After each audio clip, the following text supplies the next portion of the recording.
When I was 6 years old, I had that harrowing experience of being the new kid at school for the first time. It was the start of first grade, and all the other kids had gone to kindergarten together, but I was brand new in a much larger school. As a student teacher, I've seen my share of new kids, and they all have that same deer in the headlights style look.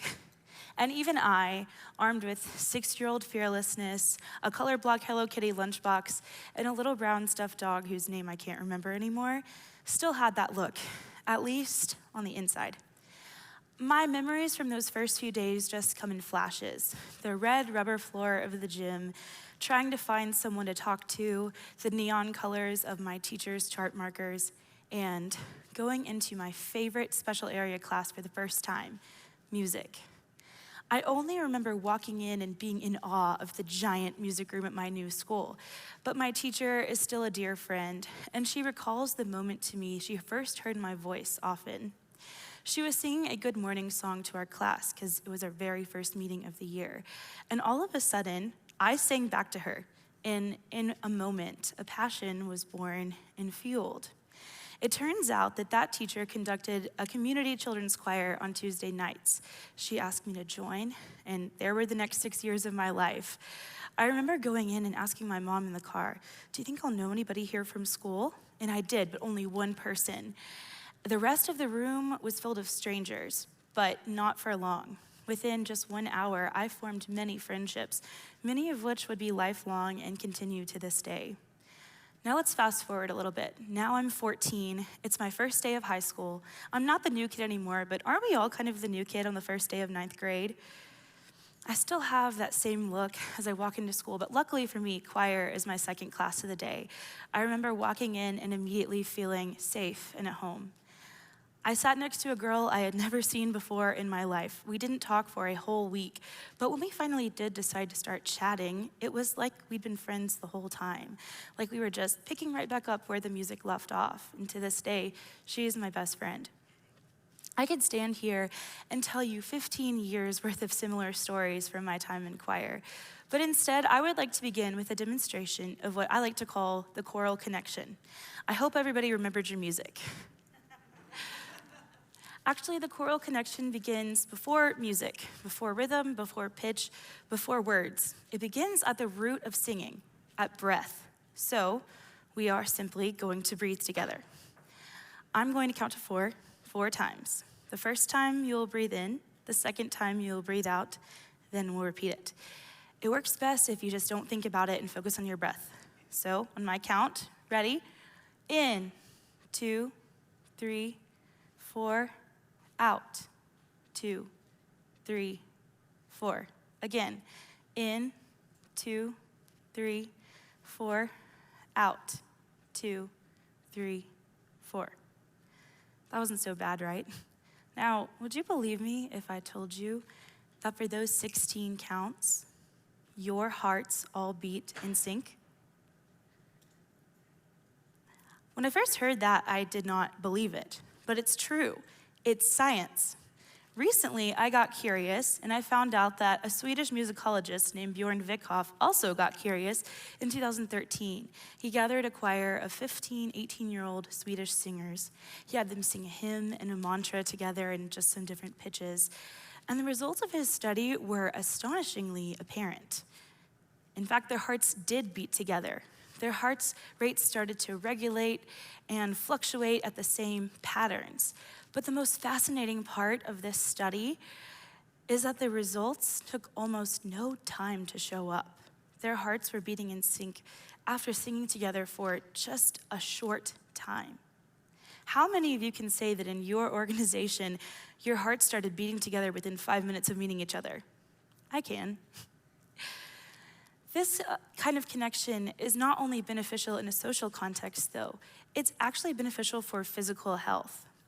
This phenomenon is caused by a body process called respiratory sinus arrhythmia, or RSA. It's caused by the interplay between the heart and respiratory system that happens when you're singing. This process has a, quote, biologically soothing effect and is beneficial for cardiovascular function.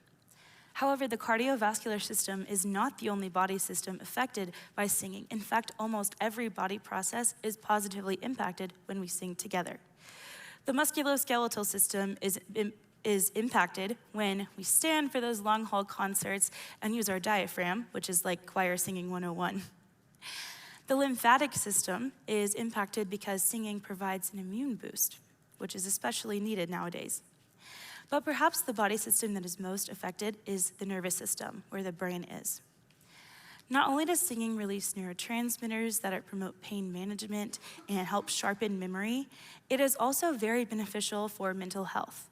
I would like to note that this information is not intended to be mental health advice, but rather the results of studies and science relevant to the topic. Studies have shown that singing together helps to address the various mental health problems addressed at each stage of life. So for children, it helps them build their self-concept and self-confidence. It helps them to have somewhere to belong and be part of. It helps adults like me and maybe you who struggle with stress and anxiety from time to time. It provides a general mood boost for us. But perhaps the group most impacted is senior citizens. A big mental health concern with senior citizens is loneliness and depression. And numerous studies have shown that singing in choir, both the physical aspect and the social connection, helps senior citizens to combat these negative effects of being isolated sometimes. It's amazing how something as simple as singing together has applications in every area of our lives. One of the most important and exciting to me as an aspiring educator is how singing in choir helps students in their academic endeavors. Did you know that students who sing in choir have higher math and English language arts scores than students who don't? If you think about it, music is both mathematical and expressive in nature. But even if you're not using sheet music, singing still has applications in both math and language arts, and really all of the core subjects. In addition to this, singing helps students build academic skills they can use in any discipline, in college, in career, in school, and in life, such as discipline, self-confidence, creativity, and memory skills. This also translates into workplaces. Adults and employees who sing together have increased camaraderie and innovation. Many companies have actually, in recent years, began to start employee choirs for their employees' benefit. Notable companies include Google and Boeing, but really, there's so many countries across the United States, so many companies, that have this as part of their work and their human resources. In fact, in the city of Cincinnati, there are so many employee choirs that the city holds an event every year called Cincy Sings, where they all compete against each other, and you'd be surprised how much a little friendly competition really amps up productivity. I could never stand up here and list all of the benefits that singing together has, but I can tell you what is, in my opinion, the most important. The most important benefit of singing together is having a place where everyone can belong. I know from the outside, singing and music can seem exclusive. I mean, sometimes it feels like it's based around natural talents. There's intimidating auditions, there's selective ensembles. But singing is human. Singing evolved before language. We've always done it, and we've always done it together. I would like to share one last story of one of my experience in the ETSU choirs to illustrate how this connection has worked in my life and in the lives of other students here at ETSU. It was the end of 2020. It was probably the first November, December of my whole life, at least since I was 6, that I wasn't performing in a Christmas concert. The best we had was a recording day in the Martin Center, and I was with the ETSU chorale. It was going okay. We were all getting kind of tired. It was almost time to go home, but we had one more song to record. It was a choral piece entitled The Awakening, composed by Joseph M. Martin. And the words in the piece detail a narrator having a dream where he goes to sleep, and all of a sudden, there's no music, there's no song, there's no sound, it's just silence.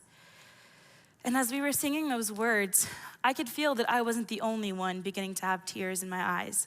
I could feel that everybody else in the room was feeling that pain along with me, even people I had never spoken to before and probably haven't spoken to since. In the latter part of this song, the narrator awakens with joyful song, And in that part, I felt it the most, tears falling into my mask. I could tell that I wasn't the only one. We were all sharing in the joy of the awakening, both in the song and in our lives, because after that, things picked up and we got to sing together again, and we just had the most magical time. The magic of singing together lies in this connection. Without the connection, we don't have the RSA, we don't have the neurotransmitters, we don't have the academic success, we don't have the productivity. All we have is just music by itself. When we sing together, that's where it is. So yes, singing is good for our hearts. It's good for our brains. It's good for our lungs. It's good for our schools and our workplaces, our communities, and even our world. But singing and singing together is best for our souls. Thank you.